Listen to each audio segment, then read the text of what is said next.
ప్రియమైన సోదరి సోదరులారా,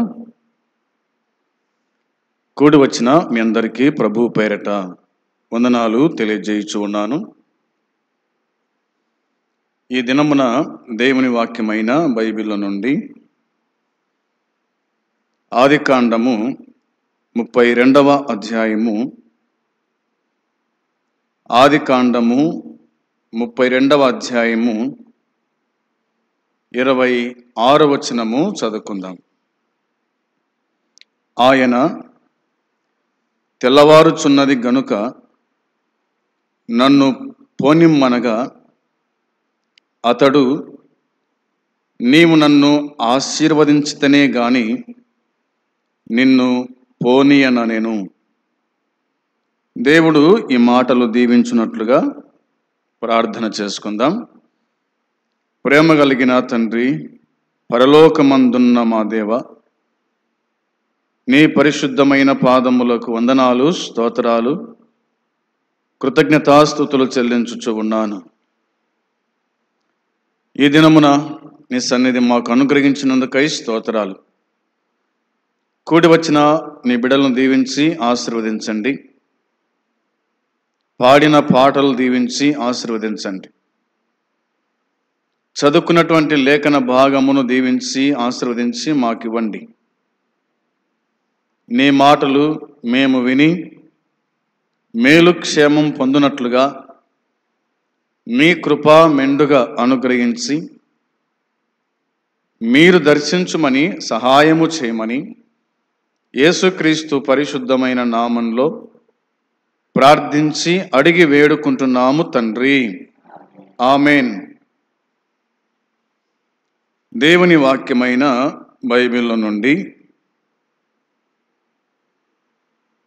ఆదికాండము 32వ అధ్యాయము 26వ వచనము మనము చదువుకున్నాం. మరొక వచనం కూడా చదువుకుందాం. చూడండి, యాకోబు రాసిన పత్రిక 5వ అధ్యాయము 10వ వచనం కూడా చదువుకుందాం. 5వ అధ్యాయము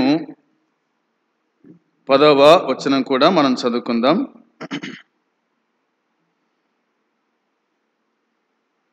నా సహోదరులారా, ప్రభు నామమున బోధించిన ప్రవక్తలను శ్రమానుభవమునకును ఓపికకును మాదిరిగా పెట్టుకొనుడి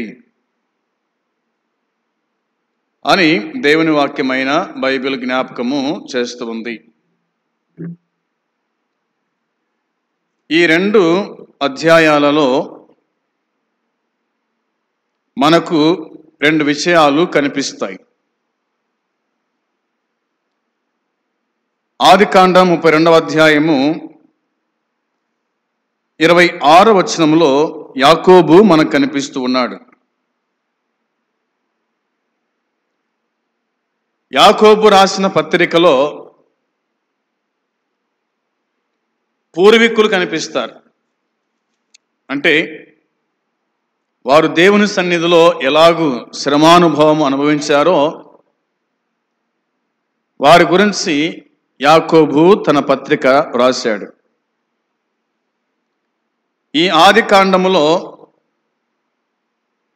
22 నుంచి 32 వరకు పెనుయేలు దగ్గర యాకోబు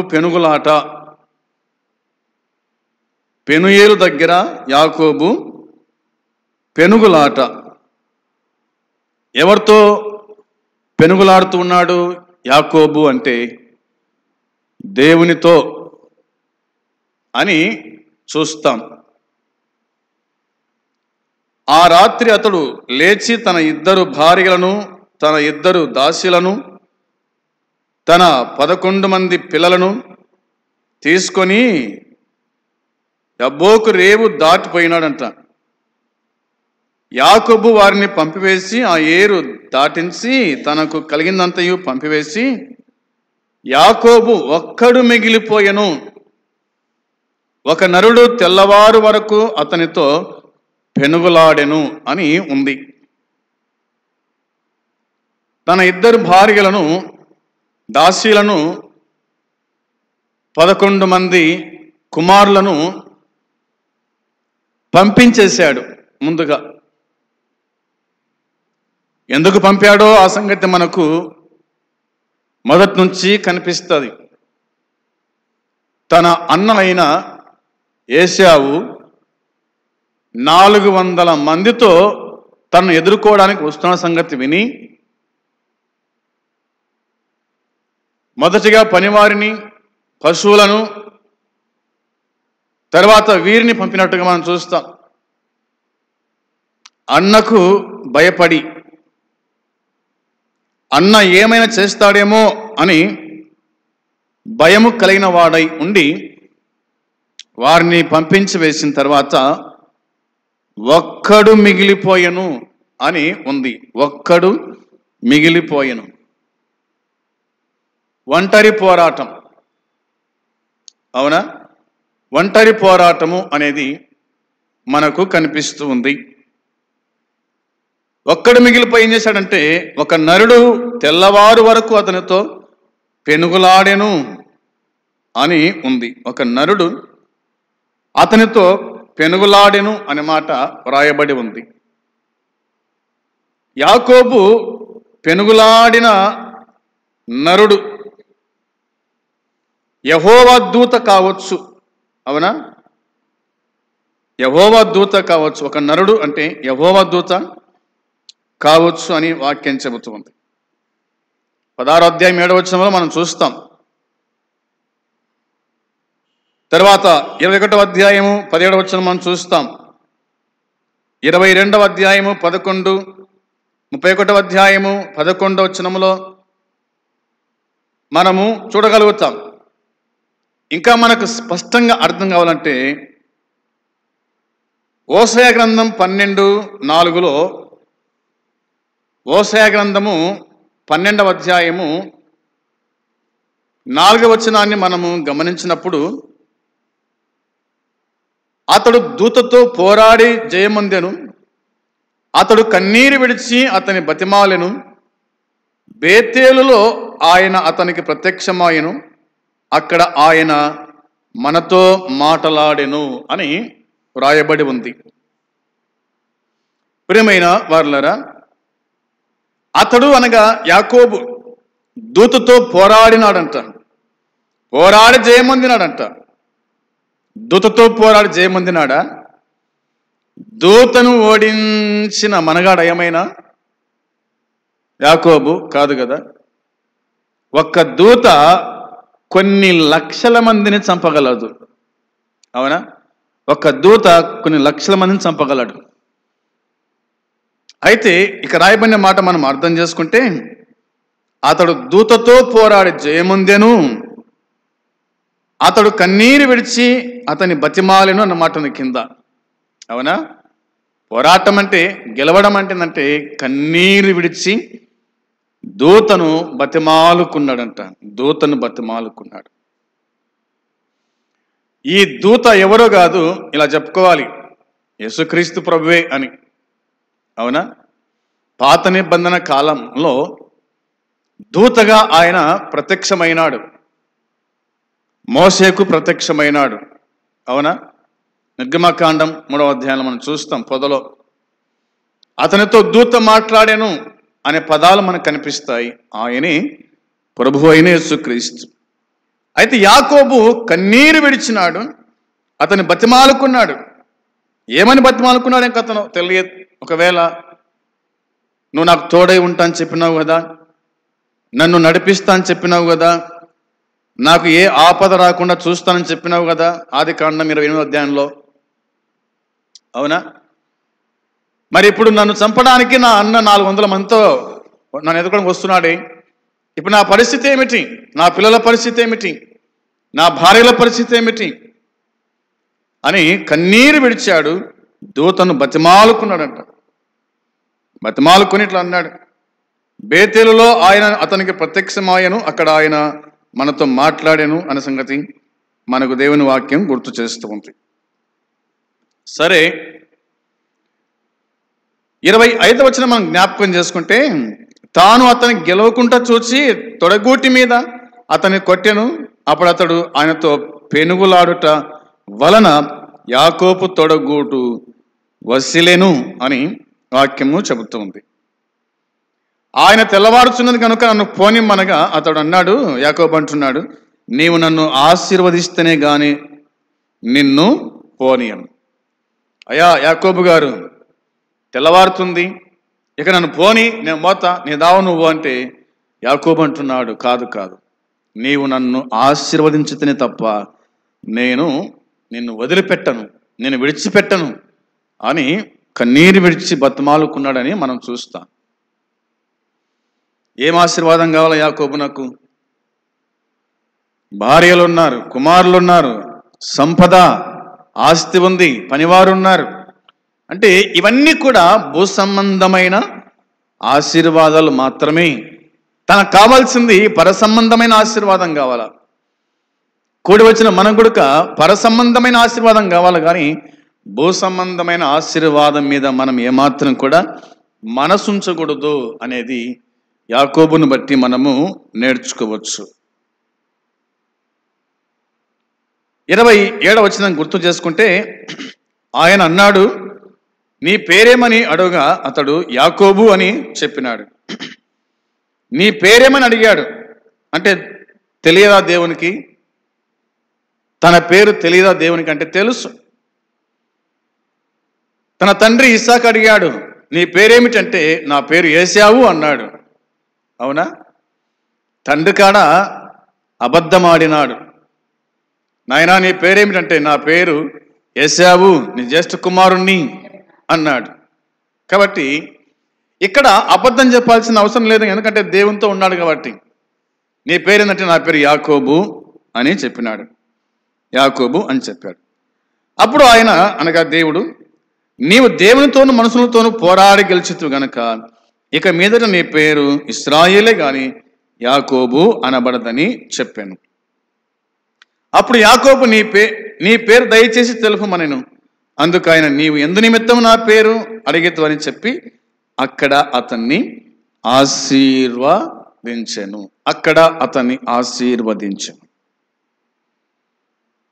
నీ పేరు ఇశ్రాయేలు అని తెలియజేశాడు. నీ పేరు యాకోబు కాదు, నీ పేరు ఇశ్రాయేలు. ఇది ఆశీర్వాదం. పేరు మార్చినాడు.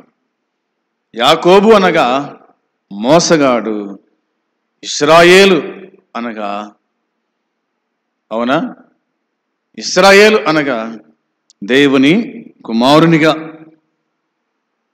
ఇశ్రాయేలు దేశానికే, ఇప్పటికి మనం అనుకుంటాం కదా ఇశ్రాయేల్ దేశం, అవునా, ఇశ్రాయేల్ దేశం, ఇశ్రాయేలు అనేకులకు తండ్రిగా మనము చూడగలుగుతాం.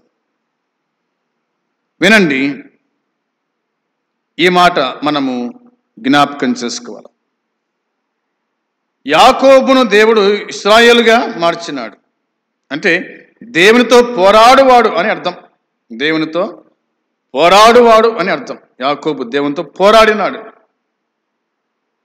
అయినా యాకోబు ఇక మీదట తన సొంత బలముతో నడుచుకోకుండా పూర్తిగా దేవునితో నమ్మకం ఉంచి ఆయన పైనే ఆధారపడి నడవాలన్న జ్ఞాపకము సూచనగా యాకోబు తొడగూటి పై ఆయన కొట్టినట్టుగా మనం చూస్తాం. యాకోబు యొక్క తొడగూటి మీద ఆయన కొట్టాడంట. దేవుని వాక్యం చెబుతున్నమాట 29లో మనము ఈ మాటలన్నీ కూడా మనం చూడగలుగుతాం. 29లో ఆయన ఆశీర్వదించినట్టుగా మనకు దేవుని వాక్యమే జ్ఞాపకము చేస్తుంది. ఆ రాత్రంతా యాకోబు దేవునితో పెనుగులాడినాడు. ఫలితంగా అతని జీవితంలో దేవుని దీవెన అతడు పొందినట్టుగా దేవుని వాక్యమే గుర్తు చేస్తుంది. అప్పటి నుండి అతని జీవితం క్షేమాభివృద్ధి చెందినట్టుగా మనకిందులో మనకు అనిపిస్తుంది. ఏదేమైనా దేవునితో పోరాడుట, దేవునితో ఉండుట, దేవునితో కలిసి ప్రార్థన చేయుట లేదా ప్రార్థన చేసిన వాడుగా మనకు ఈ వచనాల్లో మనకు కనిపిస్తాడు. తర్వాత తాను అక్కడ నుంచి ఒక మాట అన్నాడు యాకోబు, నేను ముఖాముఖిగా దేవుని చూచి తిని, అయినను నా ప్రాణము దక్కిందని ఆ స్థలమునకు పెనుయేలు అను పేరు పెట్టినట్టుగా దేవుని వాక్యము చెబుతుంది. ప్రతి స్థలమందు కూడా యాకోబు ఆ పేర్లు పెట్టినట్టుగా మనం చూస్తాం. సరే, ఇప్పుడు రండి యాకోబు రాసిన పత్రిక వచ్చేద్దాం. ఇక్కడ రాయబడిన మాట కూడా కొంత ఆలోచన మనము చేయాలి. 5వ అధ్యాయము 10వ వచనములో, నా సహోదరులారా, ప్రభు నామమున బోధించిన ప్రవక్తలను శ్రమానుభవమునకు ఓపికను మాదిరిగా పెట్టుకొనుడి అనే మాట రాయబడి ఉంది. 11వ వచనములో, సహించిన వారిని ధనులను కొనుచున్నాము కదా, మీరు ఏబు యొక్క సహనము గురించి వింటిరి, ఆయన ఎంతో జాలియు కనికరమును గలవాడని మీరు తెలుసుకొని ఉన్నారు అనే ఈ మాట మనకు కనిపిస్తుంది. ఏదేమైనా ప్రభు నామమున బోధించిన ప్రవక్తలను శ్రమానుభవమునకు ఓపికను మాదిరిగా మీరు పెట్టుకోండి. వారు శ్రమానుభవించారు, వారు బోధించారు. కాబట్టి మనము వారిని జ్ఞాపకము చేసుకోవాలా? మనము వారి ఓపికను జ్ఞాపకం చేసుకోవాలా? వారి సహనమును జ్ఞాపకం చేసుకోవాలా? అవునా? వారి మాదిరిని మనము జ్ఞాపకం చేసుకోవాలా?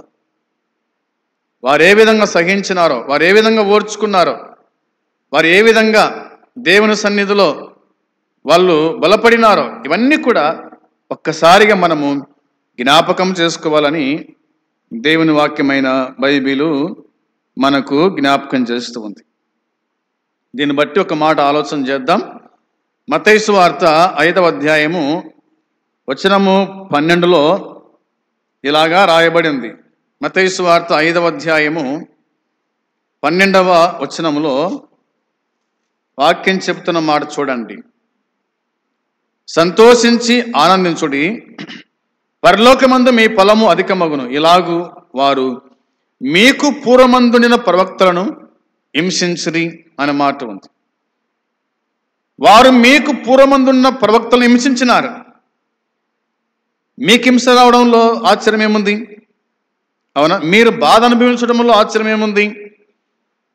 మీ పూర్వీకులుగా ఇలాంటి శ్రమలు అనుభవించారు, వారిని ఒక్కసారి జ్ఞాపకం చేసుకోండి అన్నట్టుగా ప్రభువు తన శిష్యులకు ఆజ్ఞాపించినట్టుగా మనము చూస్తాం. ఈ సమయమందు మనము దేవుని ఆశీర్వాదం మనం పొందాలి అంటే, అది కూడా పరసంబంధమైన ఆశీర్వాదం మనం పొందాలంటే దేవుని సన్నిధిలో మనము గడపాల్సిందే. దేవుని సన్నిధిలో మనం ఉండాల్సిందే. దేవునికి మన యొక్క విన్నపాలు తెలియచేయాల్సిందే. అప్పుడు ఆయన మన ప్రార్థన విని మన ప్రార్థనకు ఆయన జవాబును అనుగ్రహిస్తాడు అన్న సంగతి మనము గుర్తుంచుకొని ప్రభువుతో సహవాసం చేస్తూ ప్రభువునకు మన విన్నపాలు తెలియజేస్తూ ఆయన నుండి దీవెన ఆశీర్వాదాన్ని పొందుదాం. అట్టి కృప దేవుడు మనకు అనుగ్రహించునుగాక. ఆమేన్. ప్రార్థన చేసుకుందాం. పరమ తండ్రి, నీ పరిశుద్ధమైన పాదములకు వందనాలు, స్తోత్రాలు, స్తుతులు చెల్లించుకుంటున్నాం. ఈ దినమందు, ఈ సమయమందు నీ సన్నిధిలో ఉండి నీ వాక్యాన్ని వినే కృప దయచేసినందుకై స్తోత్రాలు, స్తుతులు చెల్లిస్తూ ఉన్నాం. మీరు వినిపించిన ఈ లేఖన సత్యాన్ని మేము గ్రహించి మేము కూడా నీ సన్నిధిలో ప్రార్థించుటకు మాకు ఓపిక దయచేయండి, సహనము దయచేయండి. దేవా, సహించిన వారైతే ఏలుదురని చెప్పిన మాటను బట్టి జ్ఞాపకం చేసుకుంటూ యాకోబు వలె కన్నీళ్లు విడుచుచు నీ సన్నిధిలో బతిమాలుకొని ప్రార్థించుటకు నీ కృప దయచేయమని, నీ నుండి మేము ఆశీర్వాదం పొంది బ్రతుకున్నట్లుగా సహాయము చేయమని మీకు అప్పగించుకుంటుంది. నీ ప్రియకుమారుడు మా రక్షకుడు యేసుక్రీస్తు పరిశుద్ధమైన నామంలో ప్రార్థించి అడిగి స్తుతించి వేడుకొనుచున్నాము తండ్రి. ఆమేన్. పరలోకమందున తండ్రి ప్రేమ, మన ప్రభు అయిన యేసుక్రీస్తు కృప, పరిశుద్ధాత్మ సన్నిధి సహవాసం కూడి వచ్చిన మనకు సకల పరిశుద్ధులకు ఇప్పుడు ఎల్లప్పుడూ సదాకాలము తోడై ఉండునుగాక. ఆమేన్. మంచిది, అందరికి వందనాలు.